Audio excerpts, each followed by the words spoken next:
Hi ಎಲ್ರಿಗೂ ನಮಸ್ತೆ. ಇವತ್ತು ನಾನು ನಮ್ಮ ಅಕ್ಕನೂ ಇಬ್ಬರು ಕೂಡ ಪುರದಮ್ಮ ಟೆಂಪಲ್ಗೆ ಹೋಗ್ತಾ ಇದ್ದೀವಿ. ಹಾಸನಿಗೆ ಬಂದ್ವಿ. ಹಾಸನಿಂದ ಪುರದಮ್ಮ ದೇವಸ್ಥಾನಕ್ಕೆ ಬಸ್ಸು ಯಾವಾಗಲೂ ಇರುತ್ತೆ, ಅಲ್ಲಿ ಹೋಗಬೇಕು.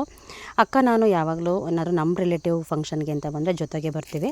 ಎನ್.ಆರ್ ಸರ್ಕಲ್ ಇಳಿದು ಈಗ ಹೊಸ ಬಸ್ ಸ್ಟ್ಯಾಂಡ್ ಹಳೆ ಬಸ್ ಸ್ಟ್ಯಾಂಡ್ ಕಡೆಗೆ ಹೋಗ್ತಾ ಇದ್ದೀವಿ. ನಮಗದು ಹೊಸದಾಗಿ ಆಗಿರೋದ್ರಿಂದ ಹೊಸ ಬಸ್ ಸ್ಟ್ಯಾಂಡ್ ಅಂತಲೇ ಅನಿಸುತ್ತೆ, ಬಟ್ ಅದು ಹಳೆ ಬಸ್ ಸ್ಟ್ಯಾಂಡು.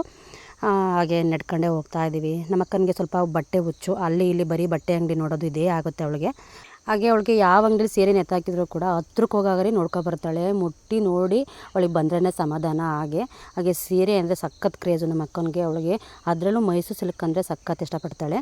ಈಗ ಹಳೆ ಬಸ್ ಸ್ಟ್ಯಾಂಡ್ ಹತ್ರ ಬಂದ್ವಿ. ಯಾವಾಗಲೂ ಹೇಳ್ತಾ ಇರ್ತಾರೆ ಬರೀ ಪುರದಮ್ಮ ಅಂತೇಳಿ ಅಂತ, ಬಟ್ ಏನೂ ಮಾಡೋಂಗಿಲ್ಲ. ನಮ್ಮ ಸೈಡ್ ಅಂತೂ ಜಾಸ್ತಿ ಅಲ್ಲೇ ಫಂಕ್ಷನ್ ನಡೆಯೋದು. ಒಂದು ಬರ್ತಡೇ ಆಗಿರ್ಬೋದು, ನಾನು ಇದಕ್ಕಿಂತ ಮುಂಚೆ ತುಂಬ ಸಲ ಹಾಕಿದ್ದೀನಿ ವಿಡಿಯೋನ. ನಮಗೆ ಒಂಥರ ಅದು ಮನೆ ದೇವತೆ. ಯಾಕಂದರೆ ಒಳ್ಳೆಯದಾಗಲಿ ಕೆಟ್ಟದಾಗಲಿ ಯಾವುದೇ ಒಂದು ಮನೆ ಫಂಕ್ಷನ್ಗಳಾದ್ರೂ ಚಿಕ್ಕ ಪುಟ್ಟದಾದ್ರೂ ಅಲ್ಲೇ ಮಾಡೋದು. ಹಾಗಾಗಿ ನಮ್ಮ ಸೈಡ್ ತುಂಬ ಫಂಕ್ಷನ್ ಅಲ್ಲೇ ನಡೆಯುತ್ತೆ.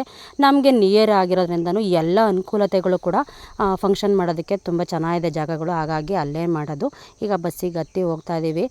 ನಾನು ನಮ್ಮ ಅಕ್ಕ ಏನಾದ್ರು ಜಾಸ್ತಿ ಹೊರಗಡೆ ಹೊರಟ್ರೆ ಬಸ್ಸಿಗೆ ಹೋಗೋದು. ನಾವೇನು ಮನೇಲಿರೋ ಗಂಡಸರುಗಳನ್ನ ಕಾಯಕ್ಕೆ ಹೋಗಲ್ಲ. ಯಾಕೆಂದರೆ ಕರ್ಕೊಂಡು ಬನ್ನಿ ಅಂತಂದರೆ ಬೈತಾರೆ. ಯಾವಾಗಲೂ ಇದ್ದಿದ್ದೆ ನಮ್ಮದು ಕರ್ಕೊಂಡು ಹೋಗಬೇಕು ಕರ್ಕೊಂಬರಬೇಕು ಅಂತ. ಹಾಗೆ ಇನ್ನೊಂದು ನಾನು ಹಾಕಿರೋ ಡ್ರೆಸ್ಸು ನಂದು ಹೊಸ ಡ್ರೆಸ್ಸು. ನಾನು ಇಷ್ಟು ಡ್ರೆಸ್ಗಳಲ್ಲಿ ನನಗೆ ತುಂಬ ಫೇವ್ರೆಟ್ ಅಂದರೆ ಇದೇ. ತುಂಬ ಸಿಂಪಲ್ಲಾಗಿದೆ, ಹಾಗೆ ನೋಡೋಕ್ಕೆ ತುಂಬ ಗ್ರ್ಯಾಂಡಾಗಿ ಕಾಣುತ್ತೆ. ಫಂಕ್ಷನ್ಗಳಿಗೆಲ್ಲ ವೇರ್ ಮಾಡೋಕ್ಕೆ ತುಂಬ ಚೆನ್ನಾಗಿದೆ. ಹೇಗೆ ಕಾಣಿಸ್ತಿದೆ ಅಂತ ನನಗೆ ಕಮೆಂಟಲ್ಲಿ ತಿಳಿಸಿ. ನನಗೆ ಕಲರ್ ತುಂಬ ಚೆನ್ನಾಗಿ ಕಾಣಿಸ್ತಿದೆ ಅಂತ ನಮ್ಮ ಅಕ್ಕ ಹೇಳ್ತಾ ಇದ್ಲು. ಹಾಗೆ ನನ್ನ ಅಕ್ಕಂದು ನಂದು ಕೂಡ ಡ್ರೆಸ್ಸು ಮ್ಯಾಚ್ ಆಗ್ತಿತ್ತು, ಸೀರೆ ಬ್ಲೌಸು.